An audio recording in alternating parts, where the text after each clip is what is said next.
For any Ultimate Team coins during the Footies promo, make sure you check out Use Some Buy. Use my code Zayder at checkouts for 5% off. Yo, what's up guys, and welcome back to another video. Today we have a FIFA 22 Ultimate Team opinions video. What are my thoughts? I gotta be careful with this one because if you roll the years back, look at the stuff I've said. So I played the FIFA 19 beta, I've played a couple games, and so far I really do like the new system. I like the new graphics. I don't know about the gameplay. The gameplay is gonna be something I'm gonna have to get used to. Game so far, it looks pretty decent. That is what I think of Kickoff, man. I really do like what FIFA 20 does feel like right now at this moment in time. I'm just a really big fan. It's the gameplay or changes it from what it is right now, because right now it is great. Amazing. Alright boys, ladies and gentlemen, mostly gentlemen. This game scares me, but it's better than FIFA 20 up to now. Slow, feels so sluggish to the point where I think this game, man, it scares me because I feel like it's gonna be another boring ass year of just playing a boring ass game. I made a series called Road to Verified at the beginning of FIFA 20 because I thought I was gonna be so good at this game that I was gonna get top 100. How'd that turn out, bro? How'd that turn out? How are we in 2020 and we have button delay and lag in menus?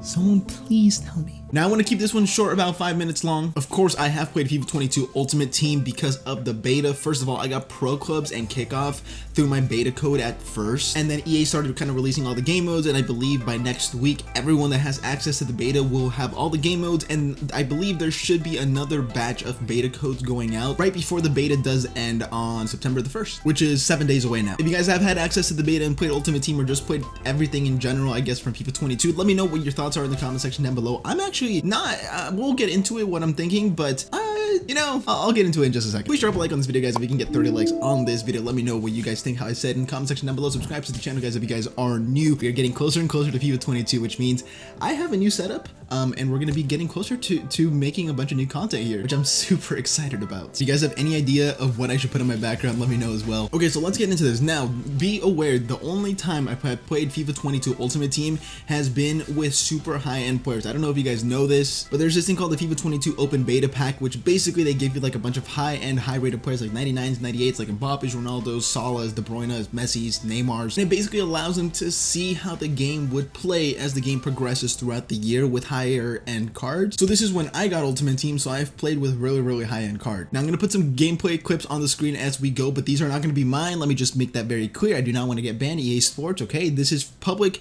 knowledge, public gameplay from trailers from YouTube on EA Sports YouTube. This is nothing that I've recorded. The first thing that I've noticed is super overpowered is the new turning mechanics. The new turning mechanics with the R trigger kind of speed boost, acceleration boost, whatever you want to call it, that you get is ridiculous. What I've learned is if you are turning and you kind of double tap the right trigger, you get a big acceleration boost. You know when you flick your right stick and your player kind of just like moves the ball in front of him like really far?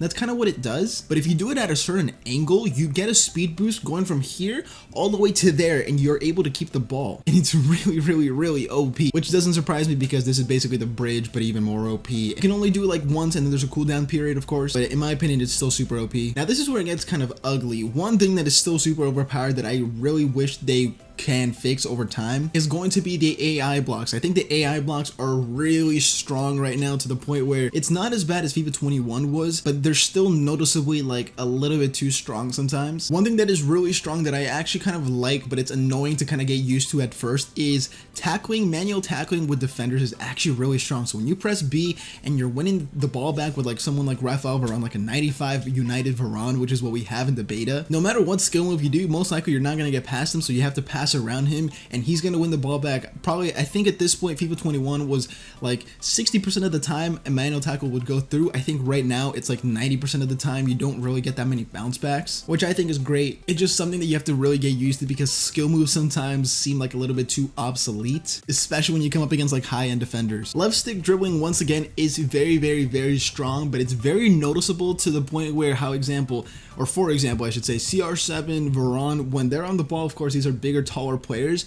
you can definitely feel that they're a little bit stockier, but when you have someone like Neymar, you can really feel like the best dribbling in the entire game. Same with Messi. Someone like Mbappe, even though he should be still good at left stick dribbling, you can tell the difference between someone high end like Mbappe and Neymar, which I really enjoy because, of course, I feel like if you compare those two players, Neymar's a little bit better with the left stick dribbling where he should be, and then Mbappe should still be good at it, but he shouldn't be as good as Neymar. Kind of going off things that aren't gameplay related, through balls still are extremely overpowered. Through balls are very key in this game, so keep that in mind. Pulling out your defenders really does hurt you, so make sure you do not do that. Defense is still very overpowered. If you play drop back, you will most likely still have a better chance of winning, but one thing I will say is, from what I played in Division Rivals, gameplay was very fast paced, at least compared to the previous installment. It seemed like we were going left and right, back and forth really quick, and even though there was a lot of defenders like in the box, there was still kind of ways you can break them down. But let's keep in mind, people still don't know the meta. This isn't the final build of the game, so people are still kind of getting used to how to defend and all these things, so that might have a factor to play into it. Regarding gameplay, that's kind of mostly what I wanted to say, but one thing I will say is the post-match stats, you know, where it shows how many like shots, goals, assists, passes your players have had.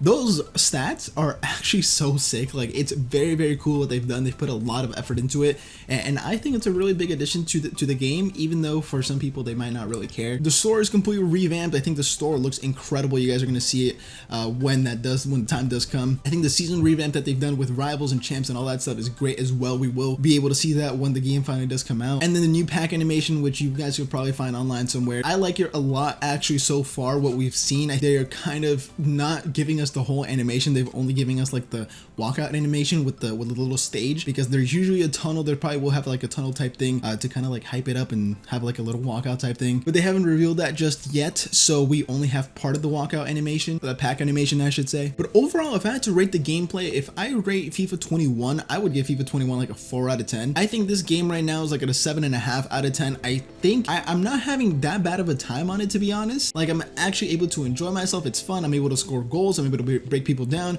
The players feel good on the ball. The gameplay overall feels pretty consistent in my opinion. So I think a 7.5 out of 10 is very reasonable. And I just hope the game for the most part stays like how it is and improves over time and doesn't completely change after the first update. That is going to be it, guys, for my FIFA 22 beta thoughts. My first time playing Ultimate Team. I do these like every year, so I wanted to come on here once again and record one for you guys and give you guys my thoughts before the game is fully released. Obviously, it sucks I can't give you guys any gameplay, but my thoughts and words should hopefully be enough. Thank you guys so much for watching this video. Drop a like, comment, and subscribe to my channel if you haven't already. I'll see you guys in the next video for this day. I'm out.